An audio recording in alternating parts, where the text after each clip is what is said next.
don't think you're special?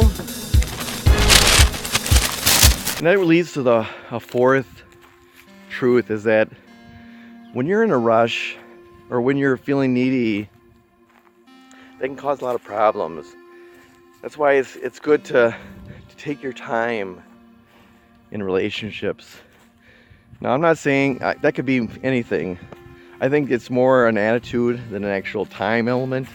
Me and my wife, when we first met each other, I didn't think I was going to marry again. I mean, I had gotten divorced, and she was just getting a divorce. And so when we first met, we were both thinking long term. I mean, years. I was thinking, I'm going to give myself a couple years. And so that's where it was grounded in, was being free to just have a relationship and not feeling rushed into another. And it caused me to really see my wife now as somebody who really cares, because she cared not because she's gonna get something out of it, that because we're gonna get married, because of the fact that I'm gonna be the one. No, we valued one another, and we shared with one another, cared for one another, because we cared about loving others. And that came forth, and we found out we really have a lot of things in common.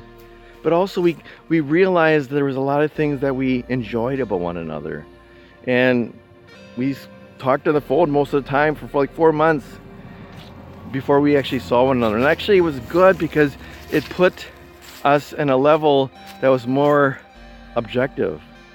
And I could really see how much value I have in her, and how much I enjoyed her personality and her experiences and her perspective and who she was as a person. And she could do the same for me, and especially our beliefs. We both are strong believers in Jesus Christ, and that was really important. And it really showed each other how much desire we have to stay grounded in our belief in Jesus Christ. And that's going to be the same for you, is that you're going to want to meet many different people that have many different beliefs and different areas of belief.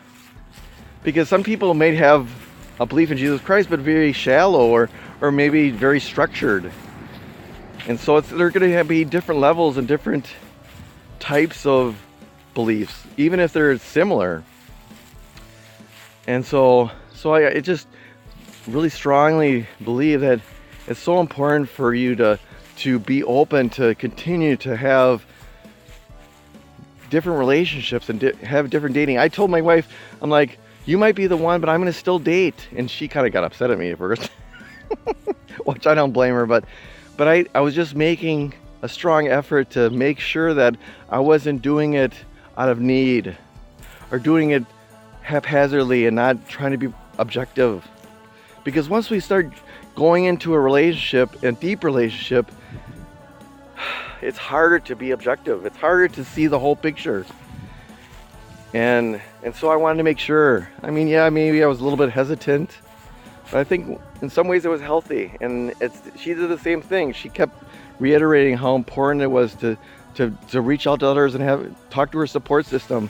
She told me later how much she would cry and talk to others about how she was feeling. And it was a good thing, because it showed how needy she was, or how she needed to be whole more by herself. And it helps our relationship for her to be able to do that. Which leads me to the fifth truth, and that is try different things. Try different avenues. So many times we're locked in. We're locked into saying, well, I always use the internet, online. Or I kind of date people who I've met for a while, or I've known for a while, or church, or the bars, or, who knows? I mean, there's so many different avenues these days. But try different things. Try different online dating sites, which I'll probably talk about in the next video. And it'd be good for you to do that, because different people are in different situations. I mean, you're going to get different people online than you would in the bar, or in church, or at your work, or whatever. I mean, when I was single, I was out with people. I work as a hospital, as a registered nurse, and I would go out with all these women, younger women, and I had a blast. But it helped me to see what I valued and see what I enjoyed. And it kept me not so needy and more secure in who I was, so I wasn't going to rush into anything. So trying different avenues broadens your perspective and who you get to meet, and allows you to see a whole array of different people in different relationships, and you're able to maybe find somebody that really you can connect with and really have a deep relationship that's gonna last. And I hope this video helps in your dating. This is Chris for the Living Post.